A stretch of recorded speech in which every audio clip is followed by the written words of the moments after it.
Hello, welcome to a video lecture that I've put together for you on using different writing platforms for the multimodal memory assignment. So we're going to focus primarily on a written text all the way up until the rough draft stage, and then we'll start to convert to a multimodal document. But you should probably be thinking already about how you see this coming together as a final draft and what format you're going to use. So the different writing platforms that I wanted to talk about in this video lecture, I think the three kind of simplest ones. You can do things more complicated if you want to, but using Microsoft Word, we tend to call that an illustrated essay. So we're going to have like a banner at the top, and then at least 3 to 5 images throughout the document that help you tell your story. And then at the end, oftentimes there's also an image that kind of helps with the conclusion to wrap it up. Another popular way to go is using PowerPoint. And typically when students do that, they've got a title slide. And then after that, they've got generally about a paragraph per slide. And we get to combine images and text together in that way, use color and graphics, so maybe a little more pizzazz when you use something like PowerPoint or Keynote for the Mac. And then the third option that I was going to look at is Prezi, which is basically a presentation software like PowerPoint or Keynote, but some people like it a lot better. We could get kind of this twisting and turning and zooming in and zooming out, and so we're able to kind of focus the reader's attention on certain things. So let me get started with Microsoft Word, an illustrated essay. So let me show you an example of that. Okay, the assignment sheet that I've given you is somewhat an example of an illustrated essay. I gave it to you as a PDF document, but I'm looking at it in Word. And this banner at the top I created using PowerPoint, and I'm going to show you how to do that. And if you do this approach using Microsoft Word, I'm going to ask you to have kind of a banner at the top. And then, of course, I don't have any additional images down here, but I'm going to go locate some and drop them in here and show you what I'm talking about in terms of a multimodal essay. So hang on just a second. Okay, so for purposes of illustration, I just went onto Google and then Google Images and searched for images about memory. And so I found an image. By the way, I'm using images that I found on Google Images, but I don't want you to do that.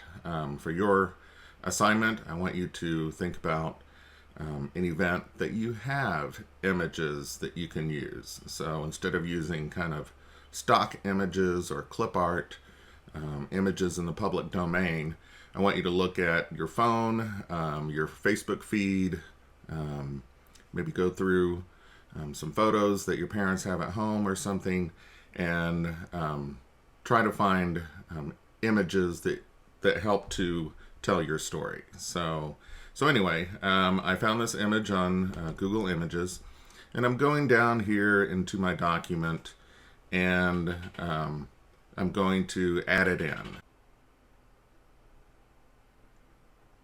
Okay, so to add in a image into your document, a couple of ways of doing it.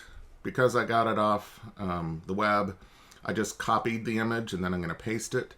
But a lot of times you're going to have it on your desktop or on your flash drive or something like that.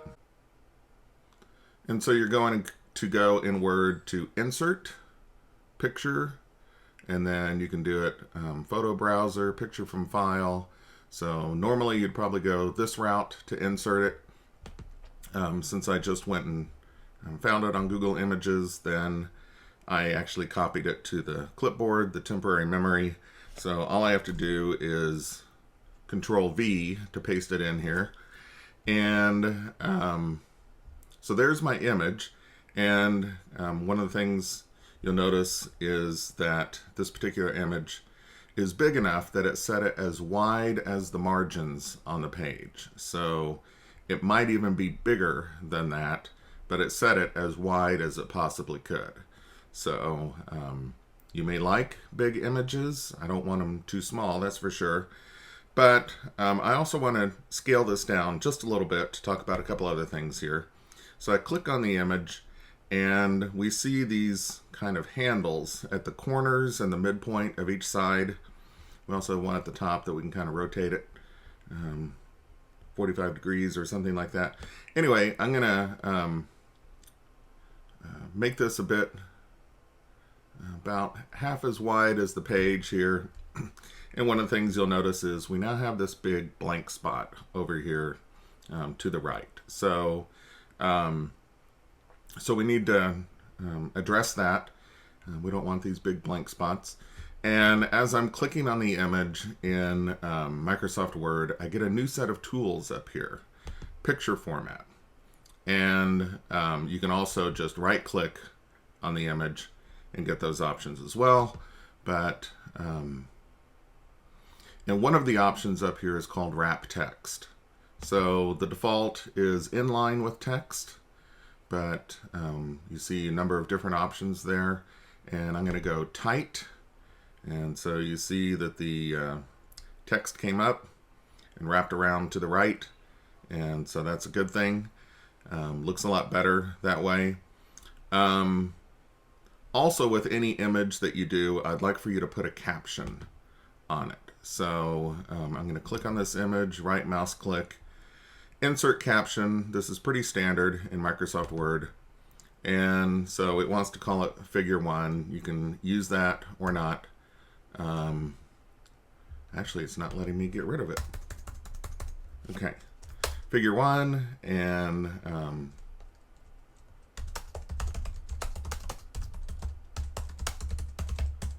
okay, picture of a childhood memory, and you can format the text and where it's going to be below selected items. So I'm going to click OK. It's a bit big. I would probably want to scale down that text. And now we get the option of, since I highlighted it, don't like courier. I'll go with Calibri. And maybe a little smaller. It doesn't need to be quite so big.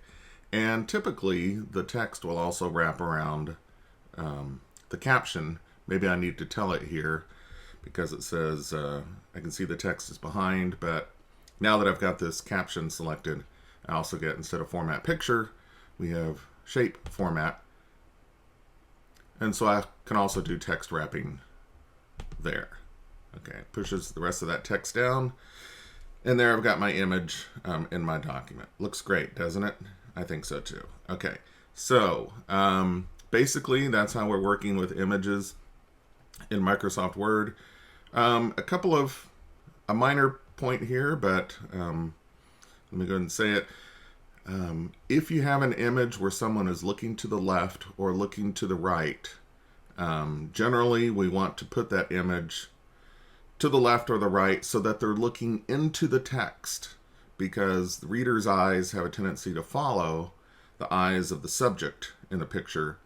And if this image, for instance, he was looking to the left and I put it on the left, we would follow the subject's eyes off the page, and we don't want that. So I would put it on the right so that the person was looking into the text, and vice versa. Another thing is, generally speaking, it's best to put your images to the left and to the right. It makes the text easier to read when it wraps around. If I were to take this and drag it over like this, and I see people do this, the text becomes much more difficult to read. That we read 2 or 3 words, and then we jump, and then read 2 or 3 more words, and then back, and then jump, and jump, and jump. And this is tiring for the reader. So try to put your images to the left or the right, and you're going to wrap those and stick them in there. So, okay, so basically, If I were doing this assignment in Word, illustrated essay, I'd have a banner at the top. And again, as I tried to suggest, 3 to 5 images throughout the body. And sometimes there's kind of an image that wraps everything up. So oftentimes when people go on a trip or something, study abroad, that there's some type of a group shot at the end or something like that. So keep that in mind. Think about how you're going to use your images. And let me come back and talk about this banner here in a little bit. In the meanwhile, let me talk about PowerPoint and Prezi. So hang on just a second. Okay, so I wanted to talk a little bit about PowerPoint. So opened up PowerPoint here on my Mac, and we get a title slide.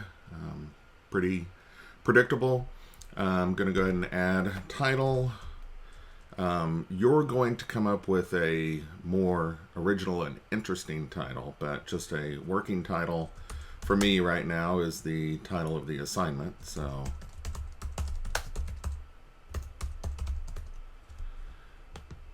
and then probably put your name.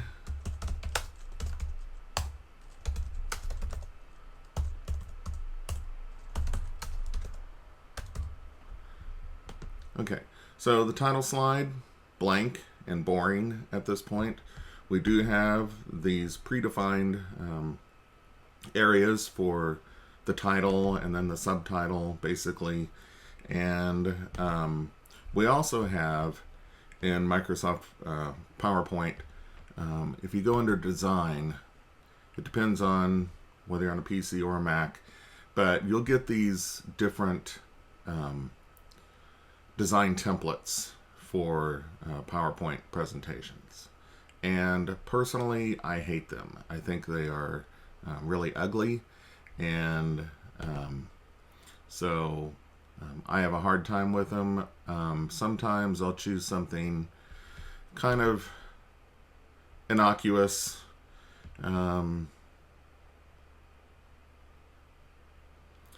And with this particular version of PowerPoint on my Mac, this is helpful from time to time, that I get some design ideas over here. So it's showing me different ways of doing my title slide, but let me undo that for a second. And mostly the templates that are available for use are pretty boring and somewhat ugly, and so I prefer to go a different route. So one thing you could do is do a solid background. Another thing that you can do, which I think is kind of cool, is we can put an image in the background, or we could also put it off to the side or something. I think with my body slides, I would probably want some text on one side and image on the other, or text in the middle and then a background image. So I want to go ahead and do a background image for this title slide. And so what I'm going to do is go up here under Format Background, and it's always somehow on this Design tab. So whether you're on a PC or a Mac, and Format Background, and then it's asking, what do you want to do? Solid fill, gradient fill, etc. I'm going to do picture or text fill, and it tries to fill it in with a texture, this kind of thatch or some type of texture that they have here. But we also have the option to insert picture from file or clipboard. And again, that Google image, I copied it to the clipboard, the temporary memory. So I'm just going to click on that. And there's my title slide there. Some issues here, what we call figure ground contrast, that the black text is not highly readable against this background, and we can do a couple of things to adjust for that. So one of them is we're still here formatting the background, and we can change the transparency of that. So if I want to go maybe about 30%, now I can see my text a lot better, and it actually, in this particular instance, kind of gives the image an antique-y look to it. So that's one thing we can do.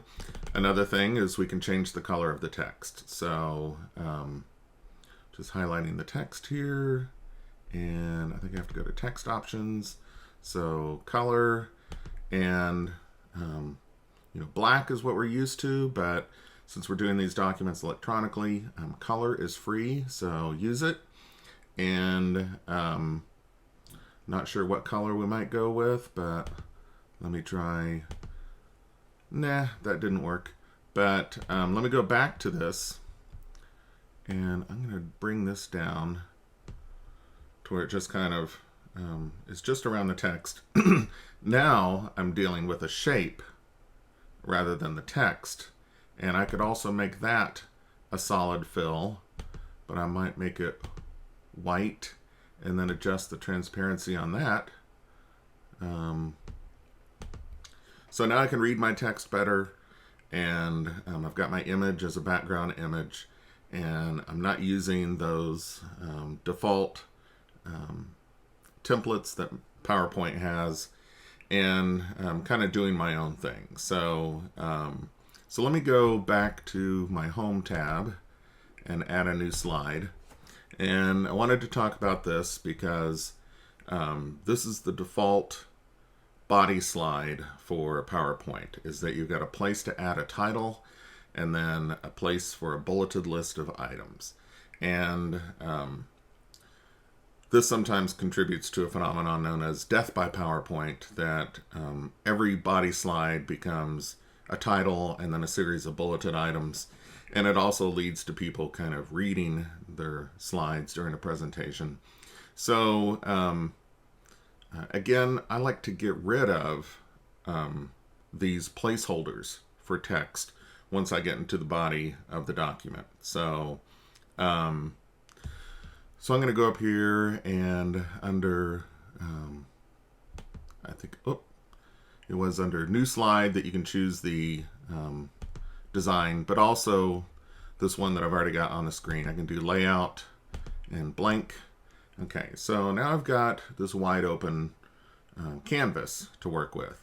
So I could, again, format background and put an image in the background, but maybe this time I will take that image and move it over here or something, and then I can do insert text box and put a text box over here and put a body paragraph in there. So, and again, because of my version of PowerPoint, I'm seeing some design suggestions over here.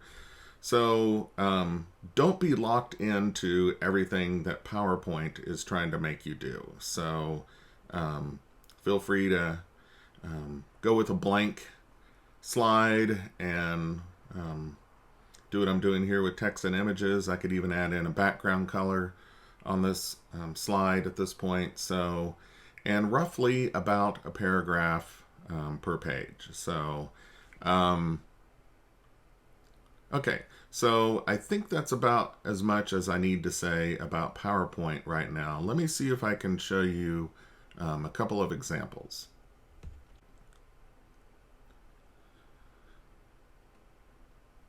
Okay, this particular example, I'm just going to show it to you briefly, and no, I cannot post it on D2L for you to kind of model. That would be a violation of these students' privacy, so I'm not going to do that. But one thing you'll notice is the background, that it's kind of like a wallpaper. And so this particular student found a background that he wanted to use and just applied it pretty much to all of his slides. And I don't know if this was suggested by the slide layout, but this is nice with images kind of in a diagonal arrangement, so that we look at this one, then we come down to this one, and maybe over to this one. And then the colored blocks add something as well. You notice that the text is reversed, so it's white instead of black, so it stands out better. And rather than be in presentation mode, I'm just going to walk through the slide sorter here. So, and this is a very good example. Notice in this one, the text is on the right. Here the text is more on the left. Here we're back to the right with an image. Here we have the white text, but a new background image, which is some of the food that was eaten. And here we have images and text, and images and text. And here we have the text in the middle, images on either side. We could say that maybe we should have put this image on the right because the subject is kind of looking in this direction. And this particular slide, the background is an image, but it's been made very dark so that we can see the text better. And this is similar to the first body slide that we saw. So basically, that's kind of some things that you can do with PowerPoint. And so I would encourage you to give that a shot.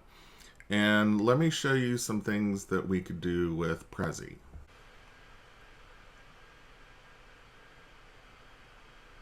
Okay, in Prezi, they do have some templates that you can use, and I would recommend that you look at some of those. I think they're pretty nice. Generally in Prezi, we're kind of building a path from one slide to the next, and we zoom in and zoom out. And so this particular presentation is a family vacation, and the template that the writer used is kind of a mountain climb. This happens to be a multimodal memory about rafting the Grand Canyon, but the template still works. So let me show you this, and you'll see kind of the zoom in, zoom out effect. Okay, so a lot of this text we couldn't read originally. We were looking at just the template at arm's length, and when we zoom in, it's crisp and clear. A lot of times with images, when you zoom in on them, they kind of fuzz out, but Prezi keeps everything nice and sharp. And so this is kind of like, a PowerPoint slide. We have a text box. We also have a title to this slide. We have an image that's been rotated. And then down on the left, we see a little circle with some more text in it and another image. So we're going to zoom in on that. Okay, and I think this is a bus. And so here we have another slide, but it also has a couple of slides embedded within it. And we've got the reversed text. It's white instead of dark.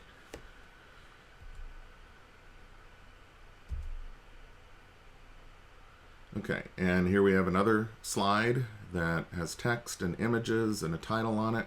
And in the lower right hand corner, we see another circle that is another slide that we're going to zoom in on. Okay, and again, another slide that also has an embedded slide on it.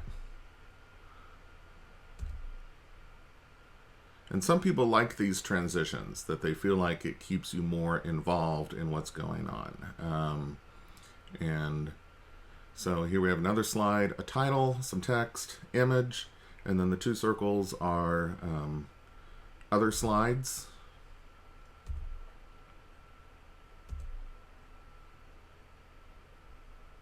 And another slide with a couple of images and some text and a title. This slide does not have a title, but has plenty of text. And text, images, and looks like an embedded slide here. And a slide with title and text and image, and then looks like two embedded slides on it.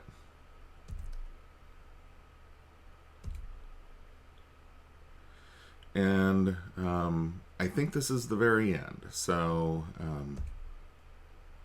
nope, here we go. Some reflection, analysis about the trip. And this is good development of that reflection, significance part at the end. Sometimes people keep it too short, but this looks good. We have 3 slides, I think, devoted to that. and then we get back to the template again. So that's Prezi. Okay, hang on a second.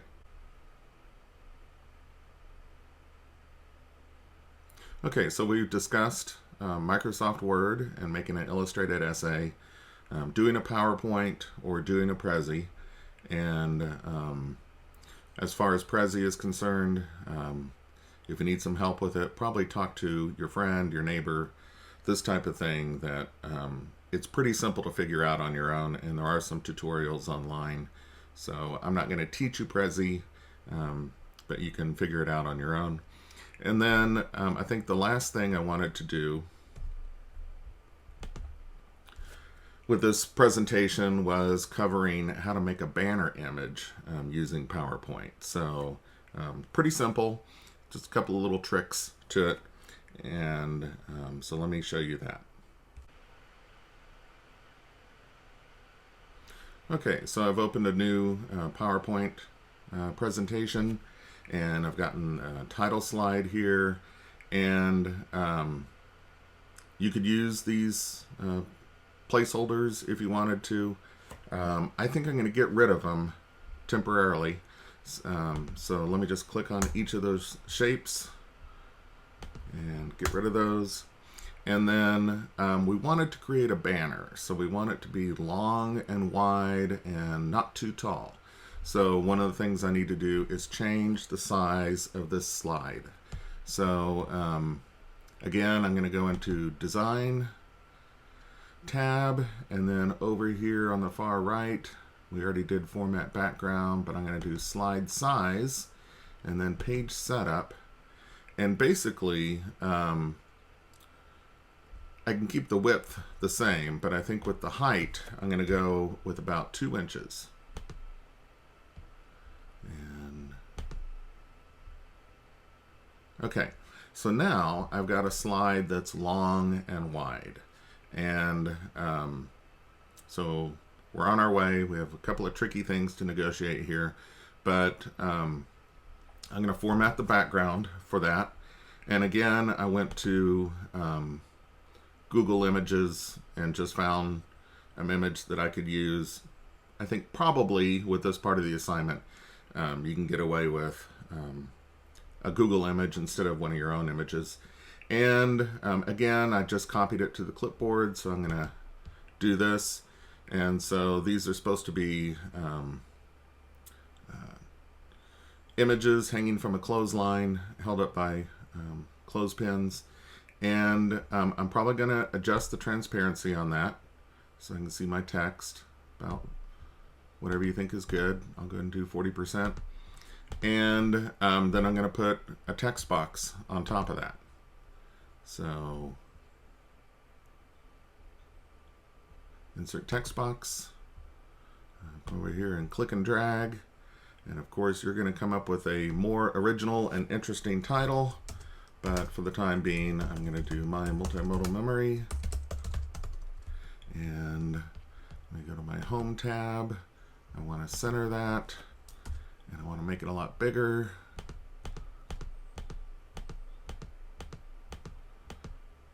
Basically, a lot of times I go about as big as I can with it. And I could format the text box, give it a solid fill, and then make it somewhat transparent so we could see part of the image showing through. But I think you get the idea. So now we've got this banner, but how are we going to get it into the Word document? So we know that we can place images in the Word document, but we don't know if we can place a PowerPoint presentation into the Word document. And so what we need to do is save this as an image. So we're going to go to File, Save As.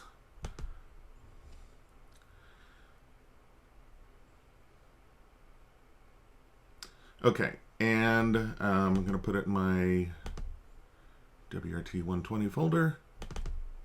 And I realized something as I started to save this, that on my Mac, it won't let me save it as an image file. We do have some options here for file format, but image file is not one of them. And so what I actually have to do on my Mac is cancel out of this. And instead of saving it as an image file, I have to go to export. And then now I can choose, I'm going to choose JPEG as my image file. And it's going to ask you every slide or current slide only. And I'm putting it in my 120 folder, export. And wait on that. And so basically, back to my Word document again. Let me scroll down and get on the second page, I think.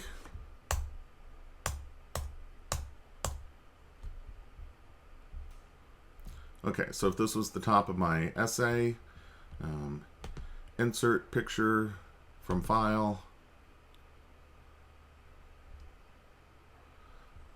Let's go to the 120 folder. It saved it as, I forgot to give it a name, it saved it as presentation to JPEG. That's fine. Okay, so there's my banner in there, and I'm not sure why it has a black bar on the bottom of it. I wouldn't worry too much about it. If you had to, there is the option in picture format to crop the image. And so I could come up a skosh on that. Still has a black bar at the bottom. I'm not going to worry about it. Okay, so there's my banner. There's my text. We talked about inserting images. And I think that's as much as I can show you right now. I want you to think about which mode that you're thinking about writing in. And remember that we're just kind of keeping that in the back of our mind right now. We're going to start gathering images. But up to the rough draft stage, we're going to work on the written text. So that's all I've got for you right now. Stay tuned for further announcements, and thanks for watching. Talk to you soon. Bye.